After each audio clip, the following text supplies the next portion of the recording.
அவர் தான் அயர்லாந்தினுடைய தொடக்கத்தை தொடங்கி வைத்தவர். அப்ப என்ன செய்யறாரு, இங்க இருந்து அங்க போறார். அங்க போனா எங்க போயிருப்பாருன்னு நினைக்கிறீங்க நீங்க? எது? ஆமா, எங்க இருந்தாரோ உழைச்சாரோ அந்த வீட்டுக்கு தான் போறார். வேற எங்கேயும் போகல. இந்த மனுஷன் பாரு, அப்படியே வந்தா விட்டுடுவான்னு நினைப்பா. அவருக்கு பிடிச்சி சிறையில போட்டானா என்ன ஆகுது? ஒன்றும் நடந்த கடவுள் நம்பிக்கைங்கிறதுலாம் பயங்கரம். நேரம் அவர் போறார். இந்த 3 பசங்களும் யோசிக்கிறாங்க. அவர் முகத்தை பார்த்து பெரியவன் மட்டும் சொல்றார், டேய், நம்மளோட இருந்த அண்ணன் தாண்டா அவரு வேற வேஷத்துல வந்திருக்கிறார். ஏன்னா இவர் அங்கி போட்டு கச்சையெல்லாம் கட்டிக்கிட்டு போறாருல்ல பிஷப், இது எப்படி என்ன ஏது இப்படி வந்து அப்படின்னு அங்க வந்து அப்படி வந்து நுழையறதுக்கு முன்னாலேயே பசங்க ஓடியாங்க தூரத்தில். இப்போ நம்ம இங்கேருந்து நம்ம இறங்குற இடத்த இருக்கு பாருங்க, இவ்வளோ தூரத்தில் பசங்க ஓடியாந்தோடனே பார்த்துட்டு கட்டி பிடிச்சிச்சு. 3 பேர் பிஷப்னு பார்க்கல, ஏதோ அண்ணன் தானே. அது 3 கட்டி பிடிச்சிக்கிட்டு இருக்குது, நிற்கிதுங்க. வீடு எரிஞ்சு சாம்பலாகுது. இன்னமும் அந்த மறைபொரு யாருக்கும் தெரியாது. யாரும் இல்லை, இந்த 3 பிள்ளைங்க மட்டும்தான். ஆக இந்த 3 பிள்ளைகளோட தான் திருச்சபையானது ஆரம்பமாக. அந்த அயர்லாந்தினுடைய திருச்சபை முதலாக இவங்களுக்கு ஞானஸ்தானம் கொடுத்து, பொது நன்மை கொடுத்து, உறுதிப்படுத்தல் கொடுத்து திருச்சபை ஆரம்பிச்ச ஒரு 6 மாசத்திலேயே இன்னும் கொஞ்சம் ஆட்கள்லாம் கூடுன உடனே அரசன் வந்து பிஷப்பை கொள்ள ஆரம்பிச்சிட்டான். அப்ப உடனே ஒரு சவால் அங்கே நடக்கிறது. இதுக்கு பின்னால் தான் இப்போ நம்ம காவாண்டபி சாமி இருக்குவாங்க. அதாவது என்ன பிரச்சனை அப்படின்னா, அந்த நாட்டை ஆண்டு கொண்டு இருந்தவங்க அத்தனை பேர் யாரு? மந்திரவாதிகள். அதை மறந்துடாதீங்க. அத்தனை பேர் என்ன செஞ்சாங்கன்னா, இவன் வந்து பயங்கரமான ஆள், அயர்லாண்டு முழுசும் கிறிஸ்தவமா மாறிடும், நீங்க எல்லாம் அம்போடு போக வேண்டியதாண்டா, உடனே இவரை கொள்றதுக்கு வழி பண்ணும். என்ன வழி பண்றது? நேர அரசன் கொண்டுட்டு வர சொல்ற. பிஷப்பு கோலோட நிற்கிறார், செங்கோலோட நிற்கிறார். அப்போ அரசன் கேட்கிறார், நீ தப்பிக்கணும்னா எங்க மந்திரவாதிகள் செய்யறதெல்லாம் செய்யணும். அவங்க ஹையஸ்டா ஏதாச்சும் செய்வாங்க, அதை நீ செஞ்சு காட்டிட்டீன்னா உன்னை நான் விட்டுடுவேன். ஆனா அதை செய்யலைன்னா உன் தலையை வெட்டிடும். சூப்பர். என்ன செய்ய போறாங்க? அதுல எல்லா மந்திரவாதியோட ஒருத்தன் வந்து மேலே 200-300 அடி மேலே போவான், திருப்பி கீழே வருவான். அவனுக்கு அந்த சக்தி. அப்போ பிஷப் பார்த்தாரு, அரசே, இவன் செய்யறத சூப்பரா செய்யறான், அழகா செய்யறான். சவால் என்னன்னா, நீங்க சொன்னீங்க இவன் செய்யறத பூரா செய்யணும். இவன் செஞ்சு உயிரோட கீழே வந்துட்டா நான் ஒன்றும் சொல்லல, நான் செய்ய என்ன செய்ய. ஆக அப்ப ஒரு செங்கோலை பிடிச்சாரு, அப்படியே மேலே போனாரு, இயேசுவோட பிடித்து விட்டு பேசினாரு, வந்தாரு, முடிச்சு போச்சு. போனான் 2 தடவை போனான், 3ஆவது தடவை முடக்குன்னு கீழே விழுந்தா, தலை உடிஞ்சு செத்துட்டான். அப்ப அரசனே அங்க வாய் திறக்க முடியாம கிறிஸ்துவம் பரவ ஆரம்பித்தது. எந்த அளவுக்கு பரவுச்சுன்னா, அரசன் ஞானஸ்தானம் வாங்கிட்டு சேர்ல உட்கார்ந்து இருக்கிறான், இவர் பூசை வச்சு பூ பிரசங்க வச்சுட்டு இருக்கிறார். அந்த நிகழ்ச்சியோட நாம ஒரு மற்ற இதுக்கு போலாம்.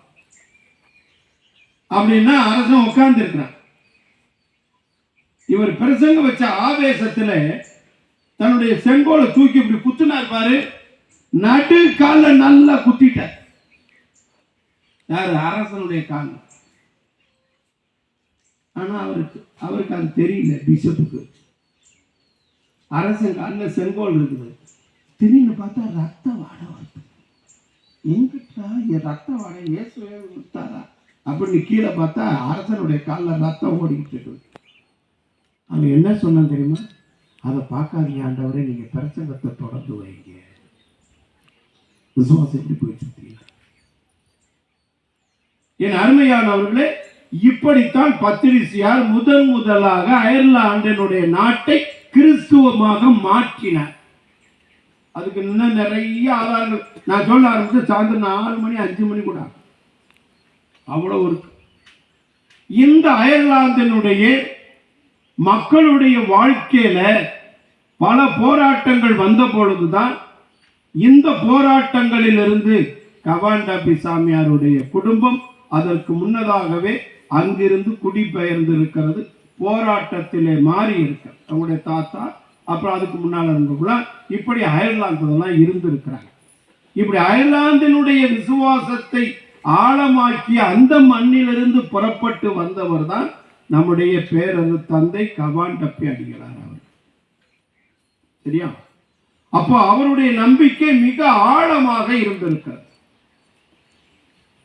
அதுல 2-3 காரியத்தை நீங்கள் புரிந்து கொள்ள வேண்டும், தெரிந்து கொள்ள வேண்டும். ஏனென்றால் சாதாரணமான ஒரு காரியம் அல்ல. கவாண்டப்பினுடைய வாரிஸ், அதாவது அவருடைய குடும்பம் கொஞ்சம் அங்கிருந்து வெளியேறுவதற்குரிய வாழ்க்கை பாதை மிக அற்புதமாக இருந்திருக்கிறது. ஏன்னா அது வரலாற்றில் நான் அந்த இதில் படித்தேன். ஏன்னா அங்கிருந்து வெளியேறியவர்கள் கொஞ்சம் அந்த அரசியல் புரட்சியினால அங்கிருந்து வெளியேறினார்கள். இங்கிலாந்துக்கும் அதுக்கும் தகராறு அப்படியெல்லாம் ஏற்பட்ட நேரத்தில் வெளியேறியவர்கள் அத்தனை பேரும் அந்த நம்பிக்கையை ஆழப்படுத்த வேண்டும் என்பதற்காக 4 குடும்பங்களாக இருந்தாலும் ஆலயத்தை கட்டினார்கள். 4 குடும்பம் கூட ஆலயத்தை கட்டினார். அப்படிப்பட்ட ஒரு ஆழமான நம்பிக்கை. அல்லேலூயா, அல்லேலூயா. கலக்கலாமா நம்ம கலக்கலாமா, பாட மாட்டீங்களா? கலக்கலாமா நாம கலக்கலாமா, கலக்கலாமா நாம கலக்கலாமா, தேவனுக்காய் தேசத்தையே கலக்கலாமா, தேவனுக்காக தேசத்தையே கலக்கலாமா, கலக்கலாமா நாம கலக்கலாமா, கலக்கலாமா நாம கலக்கலாமா, தேவனுக்காய் நங்கா தூர கலக்கலாமா, தேவனுக்காக நங்கா துறை கலக்கலாமா, சத்தியத்தை தூக்கி சென்று கலக்கலாமா நாம. நீங்க கலக்கலாமா மட்டும் பாருங்க. சத்தியத்தை தூக்கி சென்று கலக்கலாமா நாம கலக்கலாமா, சர்வலோக தேவனையே சொல்லலாமா நாம